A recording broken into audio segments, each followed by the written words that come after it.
당연히 보수율을 기준으로 보는 것도 중요한데 저라면 기준으로 고를 것 같아요. 안녕하세요, 크리스탈입니다. 이 영상을 보시기 전에 아직 ETF에 대한 개념이 없는 분들은 어렵게 느껴질 수 있으니 이 영상들을 먼저 보고 오는 걸 추천드려요. 자, 그럼 지금부터 이렇게 많은 메타버스 ETF를 비교해 보면서 어떤 기준으로 골라야 할지 알려드릴게요. 우선 8개 모두 상장한 지 1년이 되지도 않았기 때문에 시가총액으로 비교를 하는 건 큰 의미가 없으니 특징을 중심으로 간략하게 살펴보겠습니다. 우선 국내에 상장된 메타버스 ETF는 크게 두 가지로 나눌 수 있어요.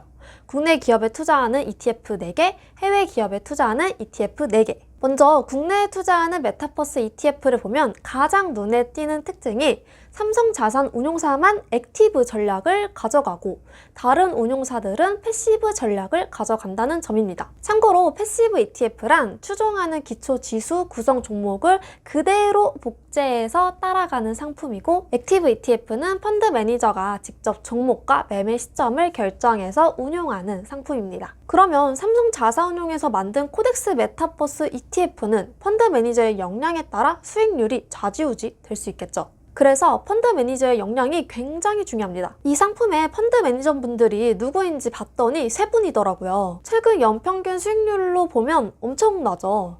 그런데 솔직히 최근 2년 동안에는 강세장이었기 때문에 그렇게 큰 의미를 두면 좀 안 될 것 같고, 오히려 약세장이었을 때 수익을 냈는지 아니면 꾸준하게 장기간 동안 수익을 냈는지가 더 중요합니다. 그래서 10년 평균 수익률이 있었으면 좀 더 좋았을 것 같아서 좀 아쉽네요. 그런데 이 3분 중에서 이해창 펀드 매니저분이 운용한 프랭클린 템플런 포커스 펀드가 대박이 나서 과거에 스타급으로 이름을 날리셨더라고요. 그래서 코스피가 박스권에 갇혀있던 2016년에 국내 펀드 수익률 1위에서 3위권 정도를 유지했다면 실력이 있는 분이라고 판단할 수 있을 것 같아요. 그리고 또 다른 특징은 구성 종목을 보니까 상위 10종목 중에서 엔터 업종과 게임 업종 비중이 가장 크더라고요. 이 두 업종을 합치면 거의 절반이 엔터랑 게임 업종으로 이루어져 있습니다. 그래서 현재 엔터주와 게임주에 투자를 하는 비중이 높은 분들은 중복 투자가 될 수 있기 때문에 주의하실 필요가 있어요. 다음으로 해외에 투자하는 메타버스 ETF의 운용 전략을 보면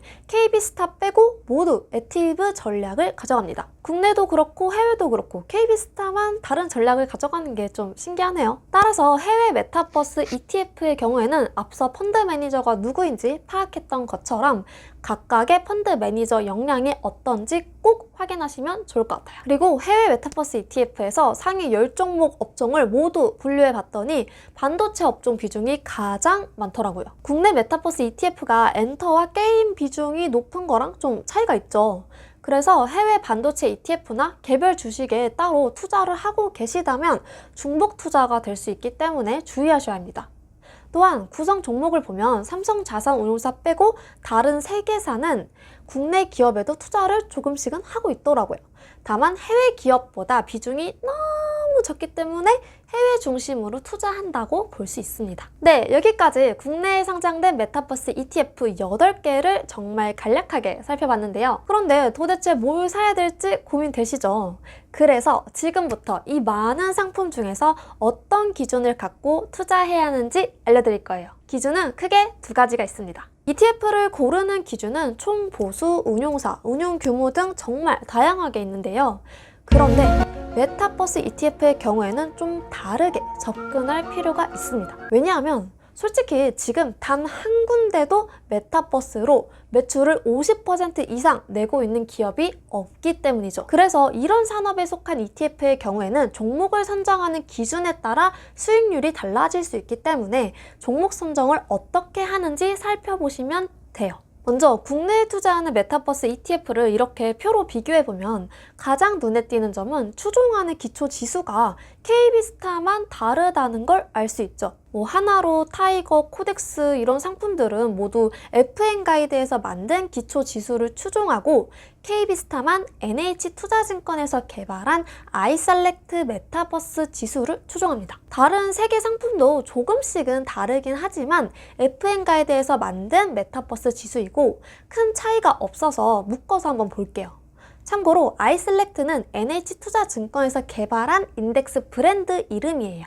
아이셀렉트 메타버스 지수와 FN가이드에서 만든 메타버스 지수를 나눠서 보면 아이셀렉트 메타버스 지수는 이런 기준으로 정할 거다라고 많이 쓰여 있는데, 여기서 중요한 건 AI 기반 키워드 필터링 기술, 매출 연동률, 미래 성장성, 산업 노출도입니다. 즉, 메타버스와 관련된 키워드와 함께 자주 노출되는 기업 중에서 고를 건데, 키워드만 보는 게 아니라 실제로 관련해서 매출을 내고 있는지, 미래 성장성은 어떠한지 이런 것들을 함께 고려해서 구성하겠다는 거죠. 다음으로 FN가이드에서 만든 메타버스 지수를 구성하는 종목 기준을 보면 3개 상품 모두 중복되는 내용이 메타버스 키워드 기반이었어요. 즉, 메타버스와 관련된 키워드와 함께 자주 노출되는 기업 중심으로 투자할 종목을 고르겠다는 거죠. 그래서 저라면 유일하게 매출 연동률을 살펴보는 KB스타 ETF를 선택할 것 같아요.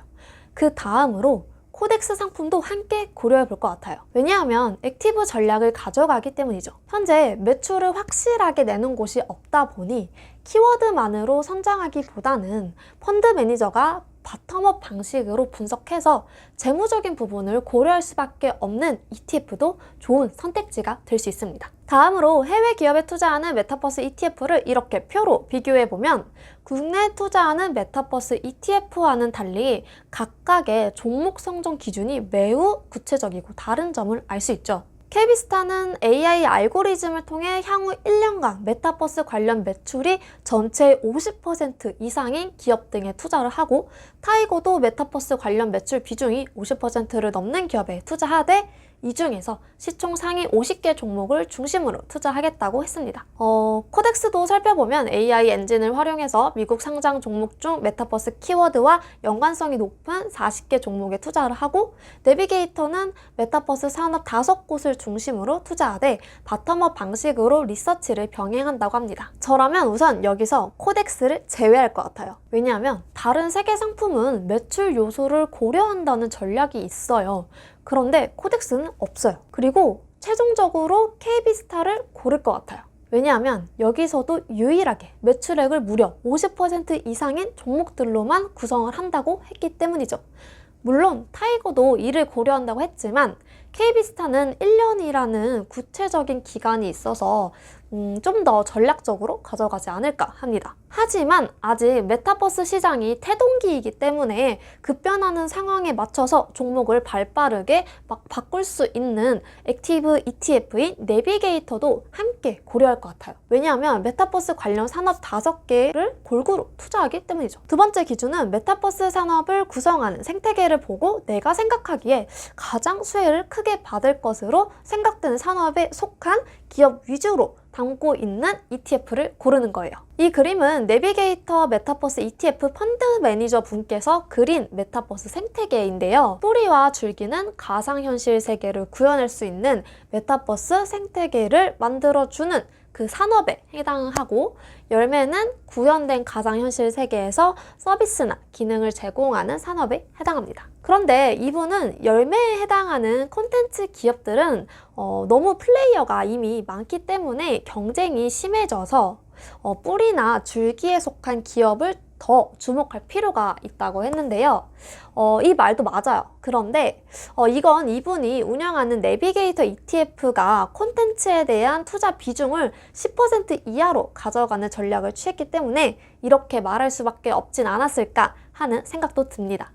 그래서 저라면 국내 메타버스 ETF 1개랑 해외 메타버스 ETF 1개씩 이렇게 해서 뿌리, 열매, 줄기 이런 거를 다 같이 가져가는 것도 대안이 될 수 있지 않을까 하네요. 정리하자면 메타버스 ETF는 국내는 엔터주와 게임주 중심으로 구성이 되어 있고, 해외는 기술주 중심으로 투자를 하고 있다는 거고, 어디에 투자할지는 해당 ETF에 속한 종목 선정 기준 또는 메타버스 생태계를 기준으로 고를 수 있습니다. 그런데 저처럼 미국 S&P 500 지수나 나스닥 지수에 적립식으로 꾸준히 투자를 하고 있거나 앞으로도 장기 투자를 하는 분들이라면 해외 메타버스 ETF에 투자하는 건 별로 추천드리지 않아요.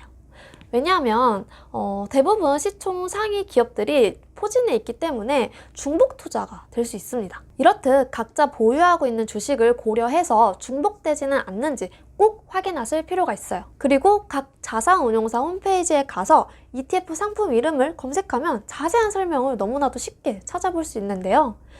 그렇기 때문에 투자하기 전에 꼭 한 번이라도 읽어보면서 여러분들만의 기준을 세우셨으면 좋겠습니다. 네, 그러면 오늘은 여기까지. 다음 시간에 만나요. 안녕! 지금까지 크리스탈이었습니다.